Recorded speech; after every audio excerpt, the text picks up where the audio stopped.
Our movie begins with Hutch, the protagonist, who is calmly lighting a cigarette. He takes out a can of tuna, opens it, and pulls a cat out of his other pocket to feed it the tuna. All of this happens while he's sitting with two other people. When they ask him, "Who are you?" we get a glimpse into his life, which is the same routine every day, with nothing new happening. Until Monday comes and no one wakes up. He finds his wife asleep, so he goes to check on his daughter and son. When he goes downstairs, he finds burglars breaking in. He grabs his baseball bat, but as soon as he reaches for the phone, they tell him to drop it. They demand money, but he says he doesn't have any because he always uses his credit card. When they don't find anything, they take his watch. Then they ask about his ring. But this time, before they take the ring, his son grabs one of the burglars, giving Hutch a chance to fight back and end the situation. However, Hutch suddenly zones out and tells his son, "Let go," so his son does. Hutch gets hit and his wife, Bika, tells the burglars to take whatever they want.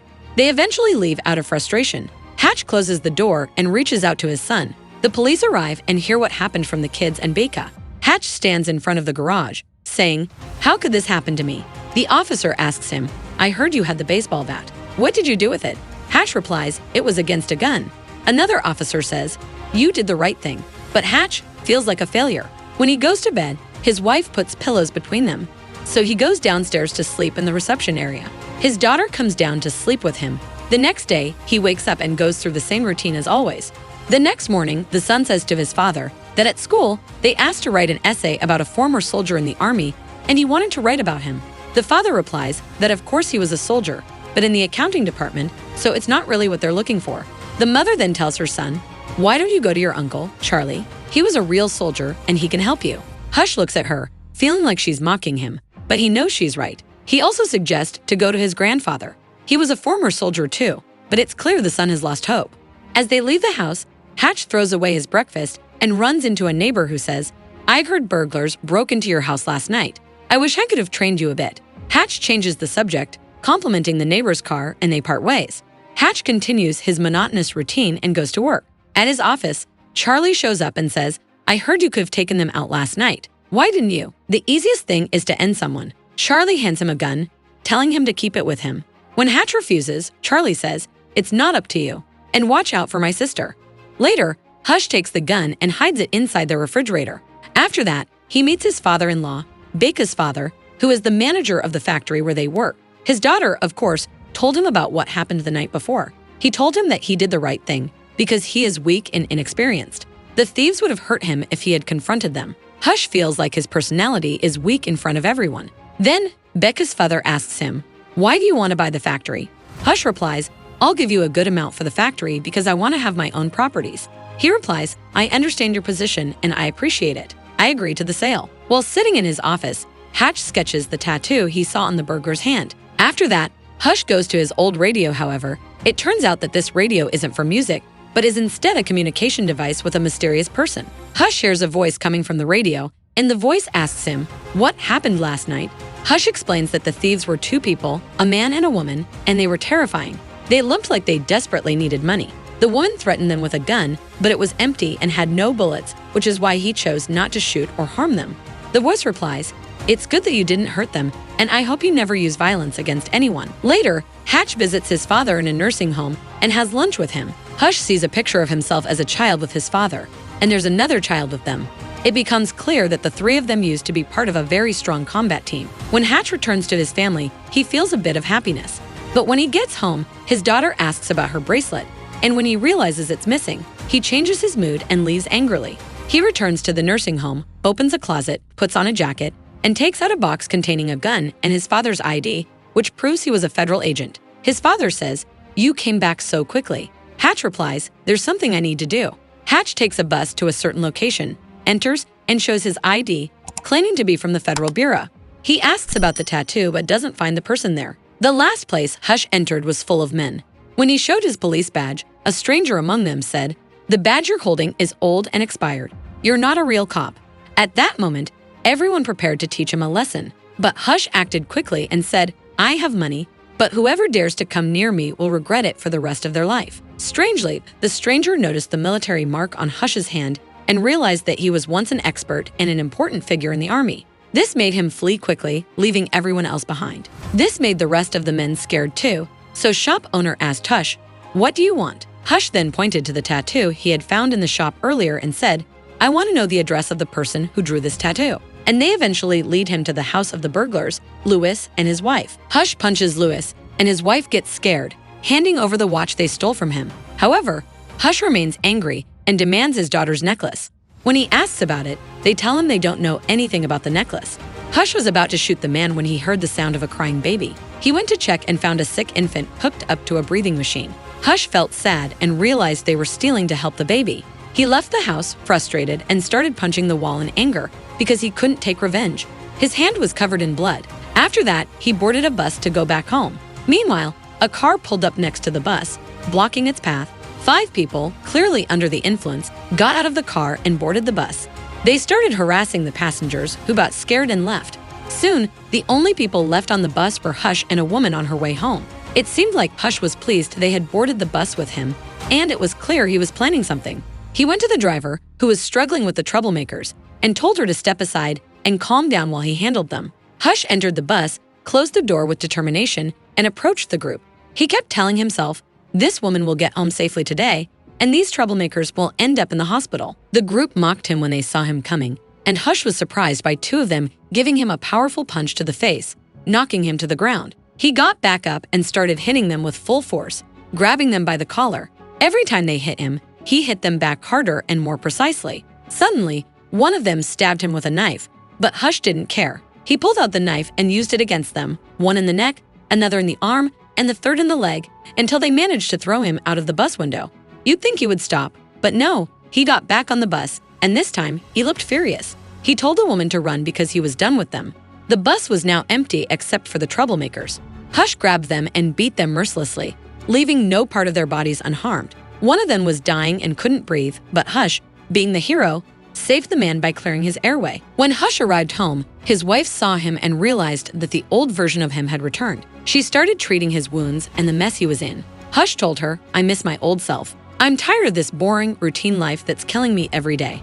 It became clear that Bika was also happy that he had returned to his old, strong, and daring self because she was fed up with the weak, boring man she had been living with. The night passed peacefully, but in another part of the city, at a famous casino, we see a man who appears to be a very important figure. He walks down the street, and people make way for him, greeting him fearfully. This man is Julian, a powerful businessman and the head of the Obshak organization. The Obshak controls half of Russia's economy, funding projects for the mafia and allowing many businessmen to buy shares and invest in its ventures. At a party attended by these businessmen, Julian asks, "What do you all think about the security of the Obshak?" One of them replies honestly, "Julian, your recklessness and carelessness make us feel like our money isn't safe." This clearly upset Julian, and he decided to respond in his own way. He smashed a glass and approached the biggest and strongest man at the party. He shoved the glass into the man's head, repeatedly hitting him until his face was covered in blood. Then he slit the man's throat with the same glass, killing him. Julian turned back and asked again, "Now, what do you think about the security of the Obshak?" Of course, no one dared to say a word. It's hard to imagine that this ruthless beast is the brother of one of the men Hutch had beaten up earlier. At that moment, Julian receives a call from the hospital informing him about what happened to his brother. He rushes to see what happened and finds him between life and death. Enraged, Julian turns his anger on his brother's companions, who were supposed to be his bodyguards but failed to protect him.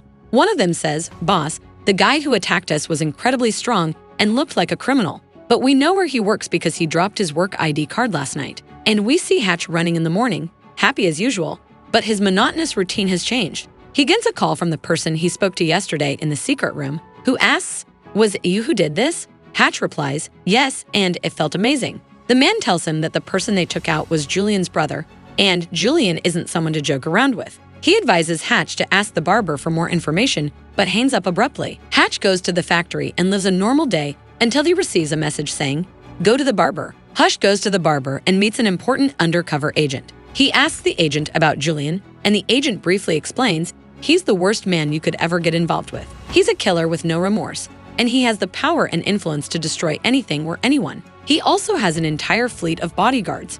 If you get into a conflict with him, he has to defeat you, or he'll lose his position in the Obshak organization. At the same time, Julian is gathering information about Hutch and discovers that he's extremely dangerous, with a history of committing brutal crimes. It becomes clear that Hutch is no easy target either, and that he had been hiding his old dangerous personality because it was too destructive. At night, Hutch is having dinner with his wife and kids when suddenly, he notices several cars parking outside their house. He immediately realizes that Julian's men have arrived. He quickly takes his family to the basement and locks them in securely before going to confront the gang.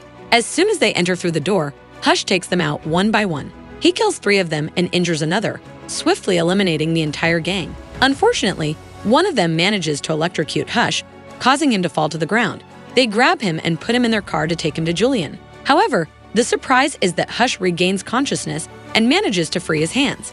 He grabs a fire extinguisher, sneaks into the car from behind, and sprays it on them. The car immediately flips over on the road with everyone inside. Hutch climbs out of the trunk, unscathed and looking sharp.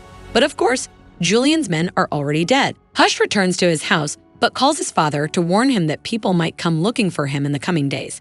When Hutch arrives home and sees the chaos and the bodies scattered everywhere, he takes a shower and then goes to get his family out of the basement. They are, of course, shocked by the massacre they've witnessed. Hutch quickly packs their bags and tells his wife to take the kids and flee far away. He then retrieves the gold bars he had hidden. Strangely, Hutch gathers the bodies and gives up a brief summary of his life. I'm an undercover intelligence agent. One day, I was assigned a mission to track down a thief who had stolen a huge amount of money from the military leadership.